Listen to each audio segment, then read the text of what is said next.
Philadelphia Eagles wide receiver Britton Covey shined a light into the Eagles' 2023 collapse, and it sounds like the Eagles let the pressure get to them on a mental level in a big way, which I think is shocking considering this team's makeup. We'll get into all that and more coming your way on this Friday edition of the Locked On Eagles podcast. You are Locked On Eagles, your daily Philadelphia Eagles podcast. Part of the Locked On Podcast Network, your team every day.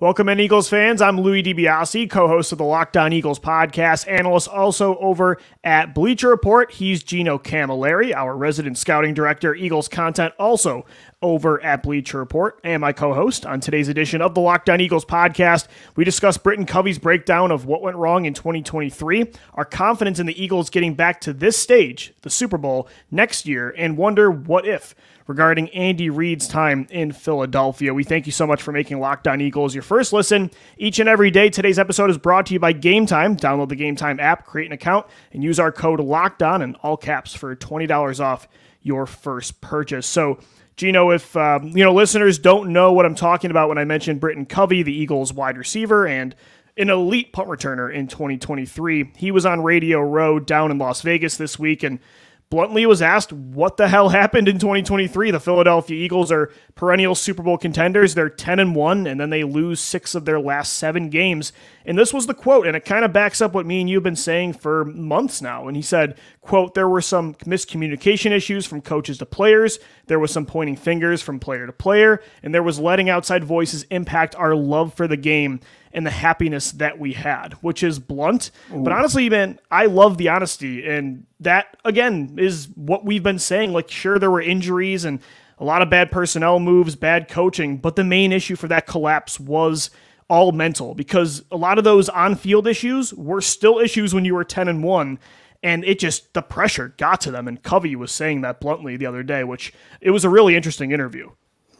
It was so evident down the stretch that that team was broken in a way that I don't think that we have seen in quite some time. Checked out, didn't want to play. I mean, when is the last time a team has even been like that? I mean, 2020, I guess. Yeah. I look back to 2015. 2015 and that run when it was like Thanksgiving and then the Jameis Winston game, and it was just nobody wanted to play or getting blown out.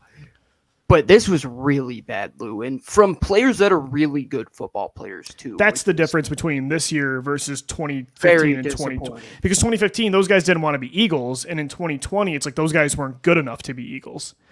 And now it's the guys that are going to be your foundation moving forward, and it's a big-time reality check. And I do applaud Britton Covey for owning it and taking accountability and saying things that should be said, because everybody, it was evident. We knew that team inside that building, there was something bigger going on that we couldn't see Monday through Saturday that was making itself known come Sunday. They have to get back on track, Lou. There's no excuses like, oh, the last year Chip Kelly, we're going to fire Doug Peterson. No, you have the same head coach. You made your 2 coordinator changes. You fired those guys. This is it. The chips are all in right now, Lou. You talk about the future. The future is the present. Yeah. Not to get all like Darwin theory of all nonsense and philosophical on you, but no, seriously, the present for Nick Sirianni is his future. If he wants to stay here, this team has to put that and do the goldfish mentality of leave it in the past, snap and clear. Snap and clear. Get out of 2023. It's gone, man. It is gone. But to own up Britton Covey, I think that's big of him. I think other people have spoken out about it. I loved what A.J. Brown said when he did talk to the media, defending Nick Sirianni, saying, yeah, man, Nick looks stupid saying the things that he says because we're making mistakes. And I think you're seeing the guys that are in leadership positions say the things that they have to, but there are media proponents taking it and running with it in a different direction. Yeah. When the guys inside of the building, I think, understood what happened and they're ready to move on and look forward to 2024. No, for sure. And I'm not surprised by what Covey said was the issue because we could all see it, as you mentioned. Like, they were checked out. They looked like they completely lost confidence after that 49ers and Cowboys back-to-back blowout losses. It crushed them. It showed that they weren't as good as they thought. And that is surprising, though, Gino, because we've said this before in the podcast, looking at the makeup of this team, both veterans and young players, they quote-unquote took the rat poison, as Jalen Hurts used to say. And I thought this team was going to be different and not like the Doug Peterson era where they didn't let the outside noise get to them. But you could tell the pressure did get to them. The expectations of being Super Bowl or bust, like the amount of obstacles they had to overcome to win those close games that were tough against good teams early in the year, they just weren't having fun anymore. Like, I think the wins didn't feel like wins to them because people that weren't giving them as much credit because they weren't doing it in dominating fashion like 2022.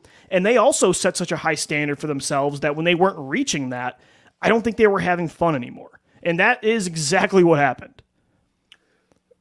When you're not having fun playing a game that boils down to something that we did as kids in gym class. You got to play loose, man, or you're not going to win. You have to when you're thinking about every little thing. Like, that's what it was. Thinking. Everything was about thought.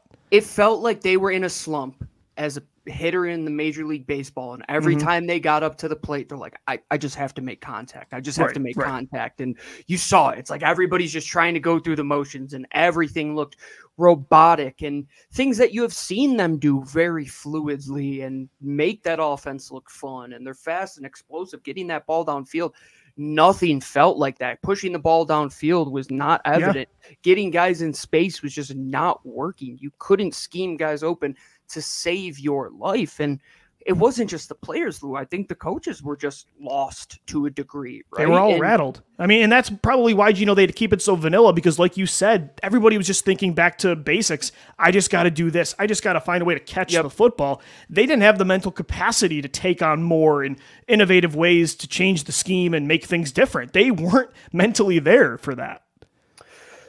I don't know what the exact name of it is, but it's in philosophy, but it's like, it's the levels of security, and it's like having food, having shelter, having clothing, and it like goes on up and down that list. And like, you can't have one without the other. And that's kind of how football is. Like, you can't have a Kyle Shanahan, Mike McDaniel offense, Andy Reid offense if you just can't get out of your stance on time. Like, if you take stupid false starts and shoot yourself in the foot, and your timing is off when it takes to get to the next level when it comes to the run game. And you saw that that wasn't working, and it just seemed like nothing was going right. So even when the little things were going wrong, you couldn't think about taking it to the next level. Like we were saying on this show, oh, you have to do something to open it up. You have to get these guys up. Well, they couldn't do the basics, so they couldn't get water. This team couldn't even get water to the point where we wanted them to go out and get a Rolex watch. Like they were worried about just surviving is basically what it came down to. They were in just getting through a game. And Gino, again, the pressure totally got to them. That's why this all happened. But guess what? You want to be a consistent contender. Like those expectations, raising the bar, that pressure is always going to be there. And they should have been there. This team was right. This team was that good. The standard should be raised. It was supposed to be Super Bowl or bust. And so that's always going to be there if you want to be a good team. You just can't let it get to you like it did. But not everybody can handle that. It's why dynasties are very rare in sports. I just thought, again, though, this team had the right makeup, and I still want to believe they do, that this was a one-off. Hopefully. We'll see what happens next year. But I just wanted to believe this team wasn't capable of mentally imploding to the degree they did, because everybody gets rattled and everybody has tough losses and bad performances. But that, again, was an implosion on historical proportions. Like that was, to me, the biggest collapse of a contender in NFL history. Lou, this is for you, because I know I made this analogy, I think, on a Bleacher Report stream, but in Lord of the Rings theory, I'm going to do it in Avengers talk for you here. Okay, thanks, because I'm not a Lord of the Rings guy at all. I know, I remember you said I don't get that reference at all, but it made a lot of sense. But you know what that moment was when Jalen Hurts got up after he got sacked that one play, and he just shrugged, and you and I, we both made note of it, and we said that it felt like nobody could look to their left, could look to their right, and believe what was happening, right? Like even the guy at the top couldn't believe what was happening. When Thor goes to Barry Thanos. I was about to say, I knew the reference you were about to figure of Infinity War, and he says you should have gone for the head, right? Like this team couldn't believe that, and it's like Captain America's sitting there like, did we just lose? Yes, exactly. Everybody's looking around, like Lane Johnson's like, holy crap, like what's going on? Jordan Mailata's like, I can't believe the situation. It felt like the Avengers were crumbling, and that's what it felt like. And the expectation, you can't feel bad for them and say, oh, blah, blah, blah. No, they're grown men playing football. And they played for Bama in Georgia. They were in the Super Bowls a year ago today. No, exactly. So you can't feel bad for them. They have to move on, though. That's what it has to be. It has to be a short-term memory. It can't be the sins of our fathers, Eagles, that Doug Peterson had, where the things that came back to bite them haunted them for several years over the course of Doug Peterson's tenure. It has to be 2023. Take all the tapes, throw it in the trash. We're not even going to worry about that. Sean Desai, Mr. Johnson, they're out the door. Those guys are out the door. We got a new coaching staff coming in. Vic Fangio, somebody that's been around. He's bringing in a coaching staff that he has guys that he can trust. They know how to prepare week in and week out. You hope they're more detailed. You hope Kellen Moore can bring more ideas. I know this is a very like doom and gloom subject that Britton Covey brought up, but like to get to where you want to go, you have to be self-aware and self-scout. Like, and if this team's not going to address what happened in that locker room and what happened in that building, there's no way they're going to move on. And this is going to be a talking point that will happen a year and a half from now if they don't move on. But like you said, Lou, they're going to move on from this. And I still think they can get back to the stage the Chiefs and 49ers are on this year. And we'll get into that coming up next right here on the Locked On Eagles podcast. Today's episode of the Locked On Eagles podcast is brought to you by Robinhood. Did you know that even if you have a 401k for retirement, you can still have an IRA? Robinhood has the only IRA that gives you a 3% boost on every dollar you contribute when you subscribe to Robinhood Gold. But get this, now through April 30th, Robinhood is even boosting every single dollar you transfer in from other retirement accounts with a 3% match. That's right, no cap on a 3% match. Robinhood Gold gets you the most for your retirement thanks to their IRA with a 3% match. This offer is good through April 30th. Get started at Robinhood.com/boost. Subscription fees do apply. And now for some legal information. Claim as of Q1 2024, validated by Radius Global Market Research. Investing involves risk, including loss. Limitations apply to IRAs and 401ks. 3% match requires Robinhood Gold for 1 year from the date of first 3% match. Must keep Robinhood IRA for 5 years. The 3% matching on transfers is subject to terms and conditions. Robinhood IRA available to U.S. customers in good standing. Robinhood Financial LLC, member SIPC, is a registered broker-dealer. We thank you so much for making Locked On Eagles your first listen each and every day. Guys, want to let you know Locked On has launched the first ever national sports 24/7 streaming channel on YouTube, and now you can also find it on Amazon Fire TV. Locked On Sports Today is here for you 24/7, covering the top sports stories of the day with the local experts of Locked On, plus our national shows covering every league. Find the Locked On Sports Today channel now on Amazon Fire TV. So, Gino, we mentioned a lot about Britton Covey's comments about what went wrong in 2023, but I do believe, and you do too, that this team can get back on track. And in 2024, they still have the capabilities of being a Super Bowl contender like we see the Kansas City Chiefs are year in and year out, like we now see the San Francisco 49ers are. The big game is on Sunday, and it's for the exact reason we mentioned that they collapsed. For that reason of why it didn't work in 2023 is why I believe they can get back on track this year, because it was all mental. Like, yes, the linebacker and cornerback play was terrible. The coaching staff for the majority of the year was bad. The offense made a ton of mistakes, penalties, turnovers. And yet this team was so talented that they were 10-1 in spite of all of that. And it wasn't a fluky 10-1. They had beaten, as we mentioned a million times on the show, the Dolphins, the Cowboys, the Bills, the Chiefs, the Rams, a lot of playoff teams that went farther than the Birds. So you look at this year and all those guys they return on both sides of the ball that helped you get to 9 games over 500.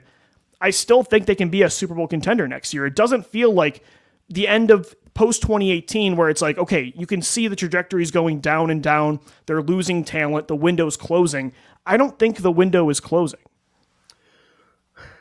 You probably made a couple people slam on the brakes driving down the Schuylkill there, saying that it's all mental, Lou, because in Philadelphia, that's something that I think it's been brought up time and time again. I think Markel Fultz, I mean, the Ben Simmonses of the world. And it is a real talking point, though. And I know I say it tongue in cheek, but it is a real thing in Philadelphia. It's a real thing in all of sports. And that's the thing. Like, Philly fans can't be, that can't impact you. Like, it impacts every athlete. Oh, the best of them. And Nick Sirianni could play coy and say he doesn't know what Twitter is. He knows what Twitter is, man. He reads it all. They know what is They all do.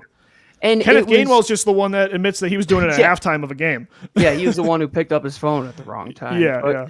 But all in all, really, Lou, what it comes down to is these guys have done it in the past, and that's what they have to get back to. Yeah. You have to remember that you have been here before. This isn't something new for this team, and it's not going to be something new for them in 2024 because the leaders that you have brought in, they aren't guys that, let's say it respectfully, don't have the best makeup mentally that some guys that were brought in prior didn't have. And I'm not going to name names, but you see the Devontaes coming in now and the Landon Dickersons and the Cam Jurgens and these guys that have played down in the SEC. They're cut from a different cloth. Like, it's don't feel bad for yourself, time to move on. That's what it is. I mean, in college football, and that's why it was so puzzling, Lou, because a lot of these guys in the SEC, you can lose a game week 2, right? But then you could compete for the SEC title in week 13, and then all of a sudden you're in a national title playoff. So that's why it was weird, where it's like, yeah, man, you lose a game, but you're still the number 1 seed. Then you're like, oh, now you're the 2 seed. Oh, now you're the 5 seed. And it felt like every time they kept feeling bad for themselves, but that's over because now you're going to have a new influx of talent. I think you're going to see a lot. Well, I don't think, I know you're going to see a huge turnaround of talent in the middle of that defense. You're going to see some big time leaders leave, but I think you're going to see some big time leaders elevate themselves. And you're going to see a rookie class, Lou, that I think is going to be instrumental. Ton of draft picks. Once again, you have 3 picks in the top 53. 4 in the top 3 rounds. Premium guys. And look at how good that class was last year and how much they had to end up playing.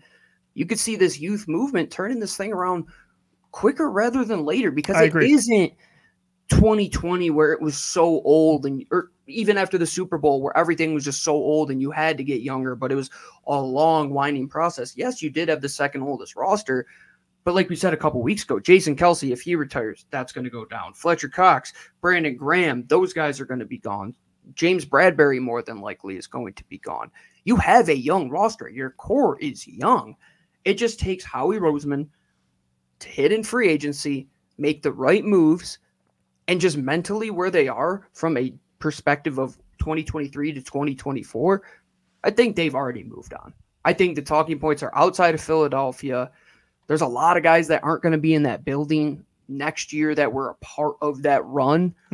I think it's going to be a different sentiment for this football team moving into the new year.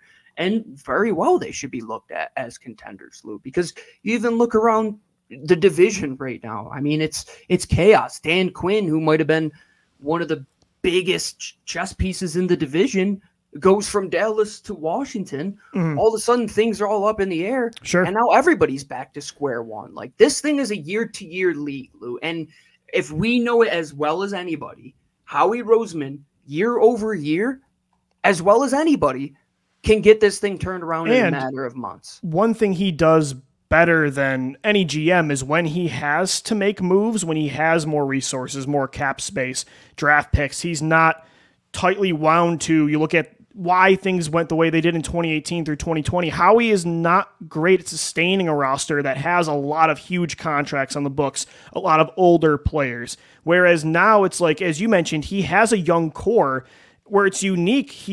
They're going downhill from 2023, but now you could be back on the up because they've got a ton of picks. They've got cap space. Their core is young. You return Jalen Hurts, Devontae Smith, A.J. Brown, a healthy Goddard, hopefully. 4/5 of your offensive line. We'll see what happens with Jason Kelce. Like, you imagine the defensive line isn't nearly as bad as it was down the stretch, and you get back Hassan Riddick, Josh Sweat, Jalen Carter. You hope Nolan Smith takes a step, and I don't know what Jordan Davis and Milton Williams are going to be when it comes to a ceiling talking point, but they're great rotational pieces at worst. So And I'm not a huge Sirianni guy anymore, but their coaching staff is much improved. I don't think this is going to be, again, like post 2018, where it felt like they were trying to keep a window open, but they were doing it with their hands tied behind their backs because they just didn't have that much flexibility with the roster. This year, considering they need to make moves, they have the flexibility to do it. And you mentioned a lot of guys that are in-house. I mean, there's so many guys that can be impactful. We mentioned a couple of them on episodes this week. I mean, heck, you sign an Antoine Winfield. You can sign a Patrick Queen or even a Drew Tranquil or Kyle Duggar to a lesser degree. Those are going to be impact players. You bring in a Darnell Mooney or Curtis Samuel as wide receiver. It's going to be completely different. It's a different set of circumstances year to year. The variables in sport are never the same. And we always say, why is it so hard to go to a Super Bowl in back-to-back years, Lou? Exactly that. The variables change every single day, every single moment. Heck, George Kittle today is sitting out of practice the last 2 days. Does that change things for the Super Bowl? It's a day-to-day, minute-to-minute. And that's why, Gino, like last year is a typical offseason Howie struggles with, because he thought he had most of his core paid up, so he had to make smart lower tier free agent signings, and he had to hit on his draft picks. And that's a lot of times when he struggles. This year he knows, okay, I have a lot of answers with some of those guys on the books. I need to get them off. I have more money as a result and more draft picks. And this is kind of the offseason how he normally does well. It feels very much like the 2021 season came to an end, and he had a lot of the same ammunition then for 2022 that he does now. So in that way, I'm feeling pretty good about the offseason too. It feels like that Brandon Brooks, Rodney McLeod year. That's what I said. Well, not the Sam Bradford trade. We're not going to talk about that. Post 2015, the 2016 offseason. 2016. Make sure we clarify that. Yeah. They need foundational players. They have a lot of them. They have a lot of young ones right now, Lou. And like you said, it's not like that last year after the Super Bowl where you're churning in guys that are 28, 29, 30 years old. And then they're coming off of that contract that you signed them to, and they were older at that point. And now these guys that are on that first contract that you're re-signing them to, 24, 25, 26, first-round picks like Devontae Smith, who are still on their rookie deal. Yeah. That's what you are playing with. It's a different playing field. There's no Alshon Jeffrey that you're backloading a guaranteed contract for, you're not running $17 million into the bank next year. Right. So in that way, I think, again, Gino, if they can figure out the mental part and not let it implode and snowball like they did this year and previous Eagles teams have had year after year, I think they have every good a shot of getting back to the big stage as any team in the NFC, as much as the 49ers, the Detroit Lions, anybody. But the work's got to be done first this offseason. Right now, they're at home, and it's Chiefs 49ers, and Big Red's coaching potentially for a third ring. I do have some what-if questions I want to ask Gino coming up next regarding Big Red. We'll get into that and more on this Friday edition of the Locked On Eagles podcast. Today's edition of the Locked On Eagles podcast is brought to you by Nissan. Are you the kind of driver that likes to push things a little further? Ever wonder what adventures could be around the corner? Our friends at Nissan have a lineup of SUVs with the capabilities to take your adventure to the next level. The 2024 Nissan Rogue is perfect for city drives and great escapes. Class exclusive Google built-in is your always updating assistant to call on for almost anything. Gone are the days of connecting your phone. Google Assistant, Google Maps, and Google Play Store are built right into your 12-inch HD touchscreen infotainment system. The 2024 Rogue is the perfect midsize crossover for your next adventure. And you also got the 2024 Nissan Pathfinder, which has room for up to 8 people, an expansive cargo capacity, and advanced available 4x4 capability with 284 horsepower and up to 6,000 pounds towing. When adventure calls, the Pathfinder is there to answer. So take the Nissan Rogue, the Nissan Pathfinder, or even the Armada and go find your next big adventure. Shop NissanUSA.com today. This episode of LOE is also brought to you by our friends over at Prize Picks. The big game is right around the corner. It might be a sad thing because Prize Picks football is going to be coming to an end, but it is absolutely the greatest thing that could be happening right now because, Lou, listen to this. I couldn't even believe it when they gave us this offer. You can get up to 100 times your money with as little as 4 correct picks. Yes, 1, 2, 3, 4. I'm sure a 2-year-old could count to 4, and you could get 4 picks right. I'm telling you. And also, Patrick Mahomes has to throw for 1 yard, more than 1 yard, and you will also win on Prize Picks as well. And you're probably saying, Gino, this is the most ridiculous offer I've ever heard. But no, this is real. And right now, it's demon time on Prize Picks. So get involved. All you have to do, 4 picks, more or less than their Prize Picks projection. And you have to go to prizepicks.com/LockedOnNFL and use code LockedOnNFL for a first deposit match up to $100. Once again, the big game is right around the corner. You could take $10 and turn that into $1,000. It expires after the big game, so make sure you get in on the action. Prize Picks, pick more, pick less. It's that easy. All right, we're wrapping up this Friday edition of Locked on Eagles, and everybody knows me. I can't help myself. I love a good Eagles what if, and Andy Reid is coaching in his, what Super Bowl is this for him now, Gino? 4? Yeah, no, 5. 1 with the Eagles and 4 with the Chiefs. Yes. And he's going for his 3rd ring with Kansas City, and we all know Andy Reid was with the Birds for a very long time. And you know, this is a conversation I feel like me and you have never really had because, I mean, we started Locked on Eagles together after 2017. But do you ever wonder, like, when you watch these Chiefs games and how good they've been for 7 years with Big Red now, like, do you have any what-if questions with Andy Reid? Like, I know it was almost 2 decades of getting so close, so it's tough to say they, like, should have kept him or anything. But it's crazy that he became who he is now. Like, he is seen now as a top 5 coach ever and potentially the best play caller in NFL history. It is an argument that, of course, we are in the reality that we saw him leave after that 2012 season. There's a discussion to be had. Do coaches expire for certain teams? Yeah. There are arguments against it. The Mike Tomlin, the Jim Harbaugh discussion, where you look at that and it's like even through the down years, they let them survive. And even Big Red, honestly, in Philly and Kansas City. Yes, both places as well. You look at it in college, there a lot in college basketball. I look at Syracuse with Jim Boeheim. It's like, just comes a time where it's like, man, you might be the greatest to do it ever, but you haven't done it in the last couple years. And that's what it kind of felt like with Andy. Yeah. 2008 felt like the last run with McNabb. You got a little bit lucky with that rookie year of Deshaun Jackson, and then things went downhill after that. It was time. I don't think you're going to sit here and change the butterfly effect to say that we wouldn't want it to go any other way to win the Super Bowl the way that we did in the manner that we did. It wouldn't have happened without that.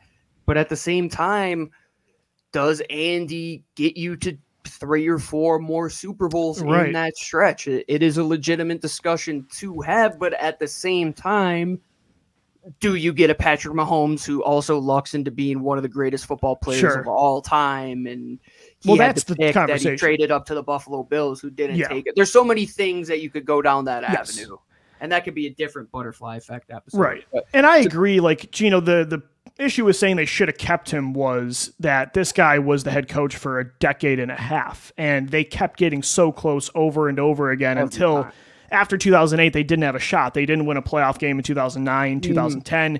He sold his soul basically for the dream team, and those 2 teams missed the playoffs. So in that way, it's like, yes, it was time. I don't believe that. I don't subscribe to the idea that like a coach gets stale in a city, that his message gets stale in the locker room.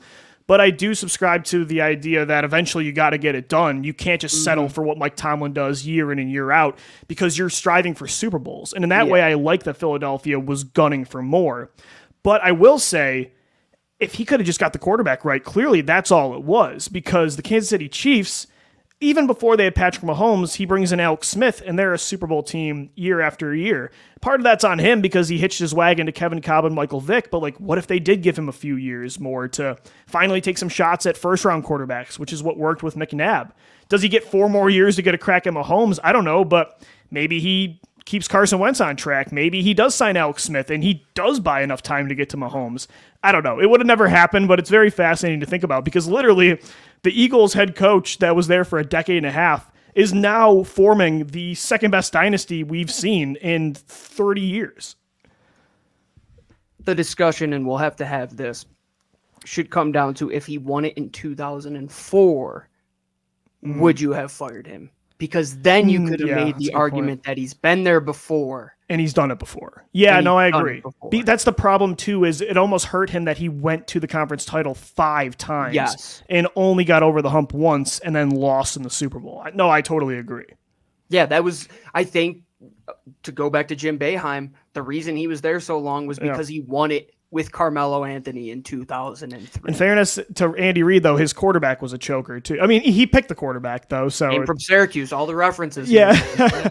So it's a fun what if, but I'm definitely happy for Big Red. I'm definitely rooting for the Chiefs. We do not want the 49ers to beat Kansas City when Philly couldn't. That team talks more than anybody. They're so unlikable, and it's the biggest rivalry the Eagles have right now. So definitely go Kansas City.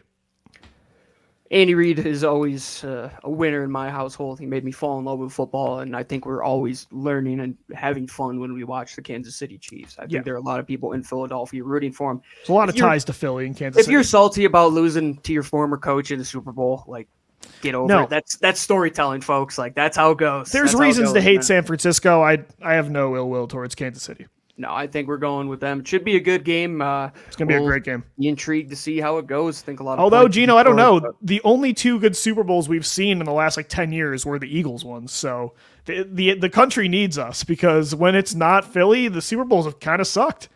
They need Thor, man. They need Thor for the head. Absolutely. That's going to do it for today's edition of the Locked On Eagles podcast. Enjoy the big game, everybody, on Sunday. Gino and I will be back on Monday, and then 5 more shows for you. We thank you so much for making Locked On Eagles your first listen each and every day. For Gino Camilleri, I'm Lou DiBiase signing off. As always, thank you for downloading, thank you for watching and listening, and let's go Birds. Fly, Eagles, fly.